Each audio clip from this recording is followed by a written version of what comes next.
ओम नमो भगवते वासुदेवाय नमः। स्वागत है आप सभी का आपके अपने चैनल काव्य कीर्ति में। भगवान श्री हरि और माता लक्ष्मी की कृपा आपके और आपके समस्त परिवार पर सर्वदा सर्वदा बनी रहे। दोस्तों, आज मैं बात करूंगी इस वीडियो में कि षटतिला एकादशी कब है और इस दिन क्या ऐसे छोटे छोटे उपाय करके आप अपने जीवन में चल रही बड़ी से बड़ी समस्याओं से छुटकारा पा सकते हैं। और आज के दिन आप ऐसा क्या गाय को खिलाते हैं कि आपके जीवन से सभी दुर्भाग्य स्वतः ही दूर हो जाता है। माघ महीने की पहली एकादशी का व्रत 6 फरवरी को रखा जाएगा। यह षटतिला एकादशी का व्रत होता है। इस दिन तिल से भगवान विष्णु की पूजा आराधना की जाती है। षटतिला एकादशी पर तिल का विशेष महत्व होता है। धार्मिक मान्यता है कि षटतिला एकादशी व्रत करने से हजारों वर्ष से जो तपस्या करने से फल मिलता है, उससे कहीं ज्यादा अधिक इस व्रत को करने से फल मिलता है। साथ ही जो इस दिन तिल का 6 तरह से उपयोग करता है, उसे कभी भी धन की कमी नहीं होती है, आर्थिक तंगी से छुटकारा मिलता है, व्यक्ति को हजारों वर्ष स्वर्ग में रहने का पुण्य प्राप्त होता है। आइए जानते हैं षटतिला एकादशी के दिन किए जाने वाले कुछ ऐसे ही अचूक उपायों के बारे में। षटतिला एकादशी के दिन तिल से स्नान करने का विशेष महत्व होता है। इस दिन नहाने के जल में थोड़ा सा तिल डाल लें। तिल से स्नान करने के बाद विधि पूर्वक भगवान विष्णु की पूजा आराधना करें। मान्यता है कि ऐसा करने से साधक के दुर्भाग्य दूर होते हैं। जीवन में किसी भी प्रकार का दुर्भाग्य चल रहा हो, किसी भी प्रकार का दोष चल रहा हो, तो वह समस्त दूर होते हैं। षटतिला एकादशी के दिन तिल का उबटन लगाना चाहिए। ऐसा करने से शरीर के सभी दोष दूर होते हैं और आरोग्य की प्राप्ति होती है। तिल का उबटन ठंडे शरीर में गर्मी लाता है और ठंड से भी बचाता है। षटतिला एकादशी के दिन पूजन में तिल से हवन किया जाता है। इस दिन भगवान विष्णु की पूजा करते समय ओम नमो भगवते वासुदेवाय मंत्र का जप करने से सभी मनोवांछित फल प्राप्त होते हैं। भगवान श्री हरि प्रसन्न होते हैं। पूजा करते समय ओम नमो भगवते वासुदेवाय मंत्र का जाप करें। अब 5 मुट्ठी तिल से हवन करें। ऐसा करने से श्री हरि प्रसन्न होते हैं और मनोवांछित फल प्रदान करते हैं। रोग दोष सभी कष्ट दूर होते हैं। जीवन में चल रही कितनी भी समस्याएं हों, सभी धीरे धीरे स्वतः समाप्त होती हैं। हिंदू धर्म में तिल को मोक्षदायक माना जाता है। षटतिला एकादशी के दिन तिल से तर्पण करने से पितरों की आत्मा को शांति मिलती है। इस दिन तिल से तर्पण करने से पितृ प्रसन्न होते हैं और परिवार में धन समृद्धि का आशीर्वाद प्राप्त होता है। षटतिला एकादशी के दिन भोजन में तिल की खाद्य पदार्थ का प्रयोग करना चाहिए। इस दिन तिल डालकर भोजन बनाएं और भगवान विष्णु और माता लक्ष्मी को इसका भोग लगाने के बाद इसका सेवन करें। ऐसा करने से घर में धन धान्य की आगमन होता है। घर में धन आने के स्रोत खुल जाते हैं।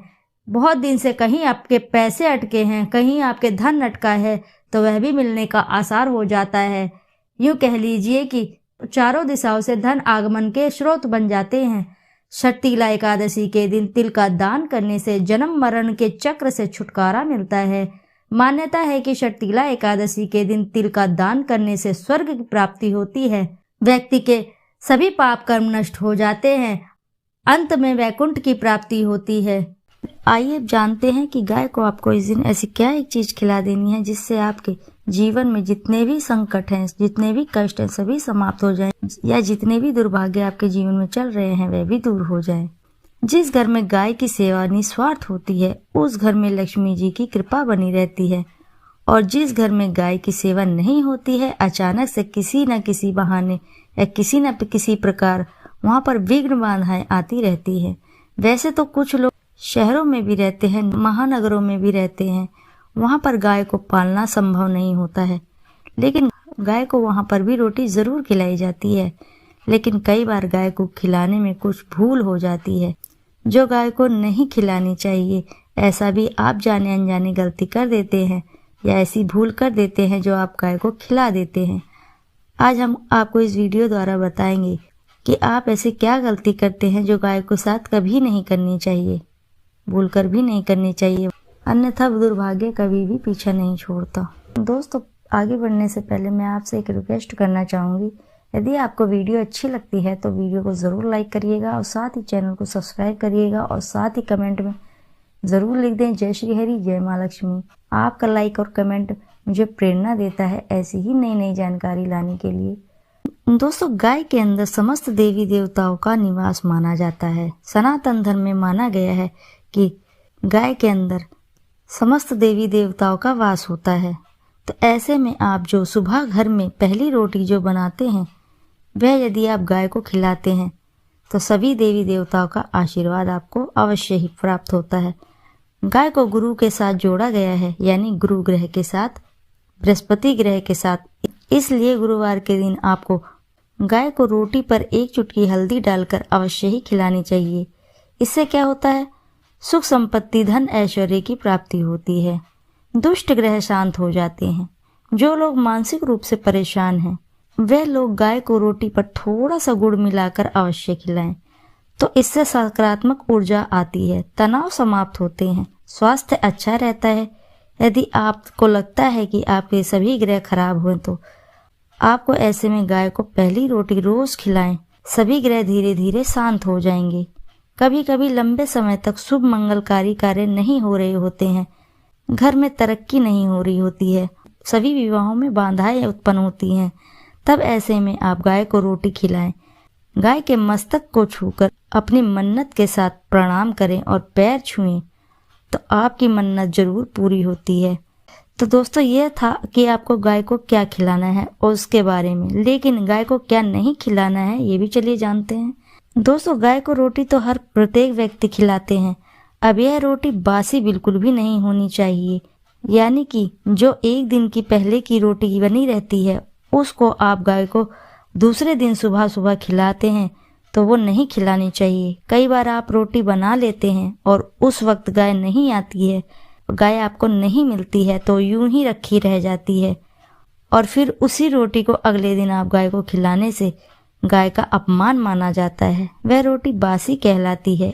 इसलिए गाय को एक दिन पहले की रोटी कभी भी नहीं खिलानी चाहिए। सड़ी गली चीजें, खराब चीजें गाय को कभी नहीं खिलानी चाहिए। इससे घर में परेशानी आती है, कष्ट आते हैं। यदि आप भी ऐसा करते हैं तो आप अपनी आदतें बदल दीजिए। इससे घर में संकट भी उत्पन्न होते हैं, अनचाहे खर्चे बढ़ जाते हैं, एक से एक सदस्य बीमार होते चले जाते हैं, अनचाही भागदौड़ बढ़ जाती है। गाय को हरा चारा तो हर कोई खिलाता है। हरा चारा आप खिलाते समय एक बात का अवश्य ही ध्यान दें, गाय को लोग सबसे ज्यादा पीपल का पत्ता खिलाते हैं। पीपल का पत्ता आप स्वयं तोड़कर मत खिलाइए। दूसरी बात, आप घर में सब्जी तो जरूर ही लाते हैं, तो साग भी आ जाता है, उसमें से कुछ अच्छी चीजों को तोड़कर बचा कुचा आप गाय को ना खिलाएं। आप जो भी देंगे गाय को खा लेगी, लेकिन थोड़ी सी कुछ अच्छी चीजें मिलाकर गाय को खिला दीजिए, ज्यादा फायदा होगा। गाय को कभी भी दूध नहीं पिलाना चाहिए। आप दही चावल खिला सकते हैं, लेकिन दूध ताजा हो या बचा हुआ हो, परंतु गाय को भूलकर भी मत देना। तो ये थी तीनों चीजें जो आपको गाय को नहीं खिलानी थी। एक तो बची कुची रोटी को नहीं खिलाना है, और कोई भी अनाज बच जाए तो उसे भी दूसरे दिन गाय को नहीं खिलानी चाहिए, जैसे कि बासी रोटी, बासा बचा कुचा चावल इत्यादि बिल्कुल भी नहीं खिलाना चाहिए। अगर आप चारा खिलाते हैं तो सड़ा गला बिल्कुल भी नहीं होना चाहिए। दूध ताजा हो या बचा हो, परंतु गाय को भूलकर भी मत देना। तो ये तीनों चीजों को गाय को बिल्कुल भी नहीं खिलानी चाहिए, और इसी के साथ दूध दही गाय को नहीं खिलानी चाहिए। इससे घर में गरीबी आती है, माता लक्ष्मी आपके घर में कभी वास नहीं करेंगी। तो दोस्तों, 84 लाख योनियों के सफर करने के बाद आत्मा अंतिम योनि गाय का रूप धारण करती है। गाय योनियों का वह आखिरी पड़ाव है जिसमें आत्मा विश्राम करती है और आगे की यात्रा शुरू करती है। तो दोस्तों, गाय का कोई अपशगुन नहीं होता। जिस भूभाग पर मकान बनाना हो, वहां पर यदि आप 15 दिन के लिए गाय और बछड़ा बांध देते हैं तो वह जगह शुद्ध और पवित्र हो जाती है। ऐसी जमीन से बहुत ही सारी अशुभ शक्तियों का नाश हो जाता है, क्योंकि गाय में सकारात्मक ऊर्जा का भंडार माना जाता है। दोस्तों, गाय का रास्ता रोकना, आप कहीं भी जा रहे हैं तो गाय माता आपका मार्ग रोक देती हैं, तो ये बहुत ही शगुन माना जाता है। गाय और बछड़े का दर्शन तो एक साथ आपको हो जाए तो आपकी सफलता का प्रतीक माना जाता है। यदि आपके घर के आसपास गाय घूमती रहती है तो इसका मतलब है कि आपके घर से काफी सारे संकट अपने ही आप दूर होने वाले हैं और सुख समृद्धि का जीवन आपको मिलने वाला है। और इसी के साथ आप हर अमावस्या, पूर्णिमा, पितृपक्ष और सभी तीज त्योहार पर गाय को रोटी अवश्य ही खिलाएं। विशेषकर एकादशी के दिन गाय को रोटी देना बहुत ही पुण्य का कार्य माना गया है। गाय को रोटी में हल्दी मिलाकर देने से गुरु ग्रह बहुत ही मजबूत होते हैं। यदि आपके ऐसे में गुरु ग्रह कमजोर चल रहे हैं, आपका भाग्य साथ नहीं दे रहा है, तो आप गुरु ग्रह के स्वामी हैं भगवान विष्णु, और प्रत्येक एकादशी भी भगवान विष्णु को ही समर्पित होती है। जिस वजह से आप आज के दिन गाय को रोटी में हल्दी मिलाकर खिलाते हैं तो भगवान विष्णु बेहद ही प्रसन्न हो जाते हैं। प्रसन्न होकर भगवान विष्णु वृत्ति के जीवन से समस्त कष्ट स्वतः ही हर लेते हैं, साथ ही सभी मनोकामनाओं को पूर्ण करते हैं। और इसी के साथ आज के दिन आपने पूजा अर्चना की है, भगवान विष्णु के समक्ष, माता लक्ष्मी के समक्ष पूजा अर्चना की है, तो माता लक्ष्मी और भगवान श्री हरि आपके कष्ट जरूर दूर करते हैं। आप आर्थिक समस्याओं से बहुत ही परेशान हैं, तो उससे भी निजात आपको अवश्य ही मिलता है, शीघ्र ही मिलता है। तो दोस्तों, जानकारी आपको अच्छी लगी है तो वीडियो को जरूर लाइक करें और साथ ही चैनल को सब्सक्राइब करें। एक बार अपनी सच्ची श्रद्धा से कमेंट बॉक्स में जरूर लिख दें, जय श्री हरि, जय माँ लक्ष्मी।